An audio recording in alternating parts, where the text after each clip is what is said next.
बल्कि तालिबान इंडिया भाई भाई के नारे शारे भी लगाए गए। वो अफगानिस्तान का मसला हल करने के लिए दो ममालिक में जा रहे हैं, एक भारत है, दूसरा यूएई है। तो भाई हमने सारा कंट्री जला दिया था इस मुल्क के लिए, हमें पूछ ही नहीं रहे। काबुल हुकूमत इंडिया का फेस है। अभी बिलवासा तौर पर वो तो खैर मुझे इल्म है कि दिल्ली काबुल रास्ते जहाज आते जाते हैं बगैर किसी प्रोटोकॉल के, बगैर उसके। इंडिया जो है किस हद तक इसमें मुलव्वस हो सकता है, क्योंकि उसके लिए बहुत आसान है पाकिस्तान को डिस्टर्ब करना, थोड़ा सा माली और अस्करी वसाइल देकर। इसके सबूत मिलते हैं कुछ? और आप सोचें कि इंडिया ने चाहबार के जरिए पिछले साल बकायदा उनको गंदम पहुंचाई, जिससे उनके यहाँ गुडविल की सूरत पैदा हुई, जबकि हमने इंडिया की गंदम यहां से नहीं जाने दी। हमने कहा कि नहीं, तुम उसको वहां से ले जाओ।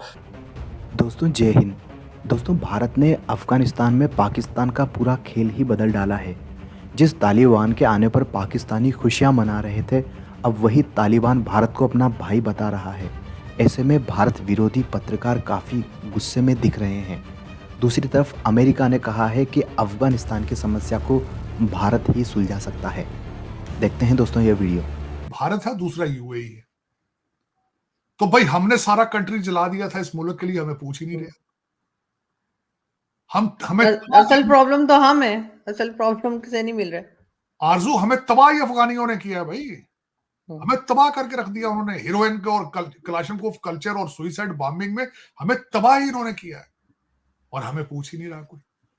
हाँ, इसमें एक जरूर बात है, क्यों जा रहे हैं भाईजान जो है थॉमस वेस्ट वहां पे, वो भी इंटरेस्टिंग है। क्योंकि अफगानियों को खाने के लिए गंदम तो दे रहा है भारत। 47,000 टन गंदम उन्होंने वहां पे उनको भेजी थी जब उनके बुरे हालात थे। 200 टन के करीब उन्होंने मेडिकल इक्विपमेंट और मेडिकल दवाइयां वगैरह भेजी थी। उसके बाद एक महीना पहले इंडियन डेलीगेशन ने जाके अमीर खान जो उनके फॉरेन मिनिस्टर हैं, उनसे जाके मुलाकात की, उनसे डिस्कस किया गया अफगानिस्तान के हालात।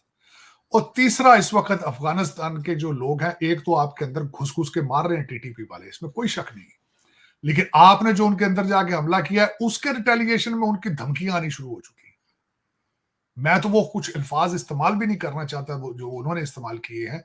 वहां से उनके एक मिनिस्टर भाईजान ने कह दिया है कि अब हम पाकिस्तानी फौज के खिलाफ जंग लड़ेंगे और वो 1971 को भूल जाएंगे। बल्कि तालिबान इंडिया भाई भाई के नारे शारे भी लगाए गए। इसमें भारत का जो आपने कहा वफ्द अभी गया, तो उनका क्या किरदार है? मेरे ख्याल में जो उन्होंने देखा कि एक बॉर्डर बड़ा खामोश है, क्योंकि एक तो भारत ट्रॉफी की तलाश में है। पहले उन्होंने मेरी असेसमेंट है, या कुछ आई थिंक डिफेंस एनालिस्ट कह रहे हैं कि ईरान को इंस्टिगेट किया गया था। ठीक है। तो basically it was a trophy, या एक प्रेसिडेंट सेट हो कि पाकिस्तान को आप स्ट्राइक करें और फिर इवॉल्विंग सिचुएशन में फ़ायदा उठाया जाए। तो मोदी साहब का आपको पता है अभी अप्रैल में अनाउंस हो गया, इलेक्शन भी आ रहा है, तो ये ट्रॉफीज की तलाश में, that is always in form of some attack against Pakistan.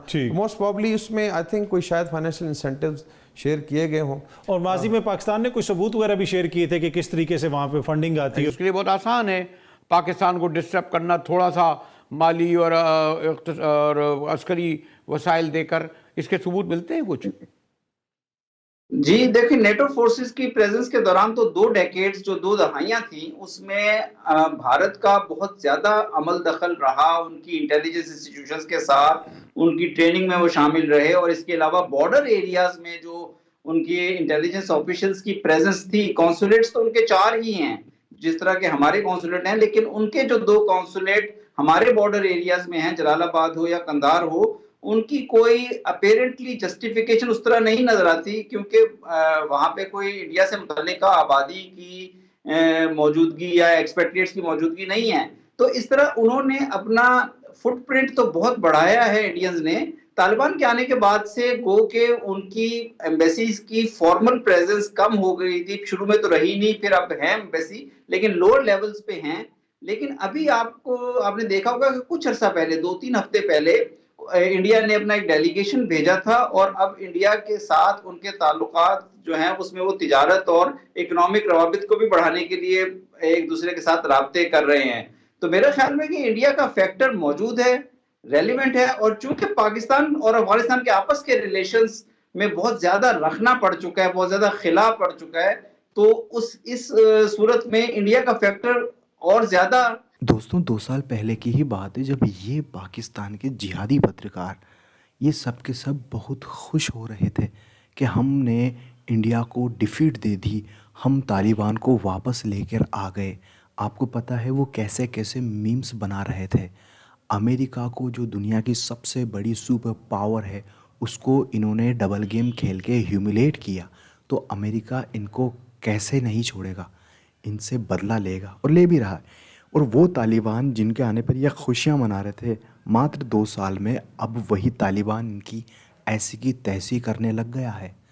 और ये जो समझ रहे थे कि तालिबान आएगा और वापस से भारत से बदला लेगा, वही तालिबान आज भारत को बोल रहा है कि आप हमारे भाई हो, क्योंकि भारत ने अफ़गानिस्तान के लोगों के लिए गेहूं भेजा है और लगातार दूसरे जो मेडिकल इक्विपमेंट है वो फ्री में देता है, क्योंकि हमें अफ़गानिस्तान में हमारा इन्फ्लुएंस चाहिए। अगर हमें एक बड़ी सुपर पावर बनना है तो हम अफ़गानिस्तान को चाइना के और रशिया के हवाले नहीं कर सकते हैं। अगर हमने फ्री हैंड दे दिया तो चाइना पूरा कब्ज़ा कर लेगा वहाँ पर इकोनॉमिकली। यही कारण है कि चाइना भी इस गेम में भारत का साथ देता है, सॉरी ईरान इस गेम में भारत का साथ देता है। दोस्तों इसमें एक पाकिस्तानी पत्रकार ने अब एक बात और बोली कि भारत ने ईरान को ही कहा था कि इसके ऊपर एयर स्ट्राइक कर दो। ईरान भी चाहता है कि अफ़गानिस्तान पूरी तरह से पाकिस्तान के इन्फ्लुएंस में ना चला जाए।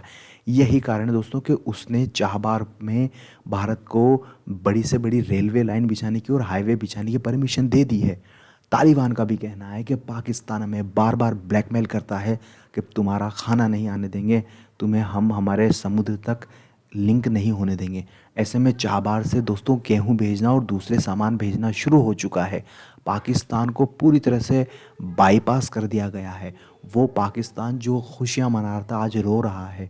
तालिबान ने कल जो परसों हमले करे हैं उससे तालिबान, खैर वो तो लड़ने वाले ही लोग हैं, तालिबान ने खुल्लम खुल्ला बोला है कि इसका बदला लिया जाएगा। और अब ड्यूरेंट लाइन जो ये समझ रहे थे, अब वो बोलते अब ड्यूरेंट लाइन का तो सवाल ही पैदा नहीं होता, अब हम पाकिस्तान के अंदर घुसेंगे, उसके अंदर एयर स्ट्राइक करेंगे और हमें कोई भी नहीं रोक पाएगा। जय हिंद दोस्तों।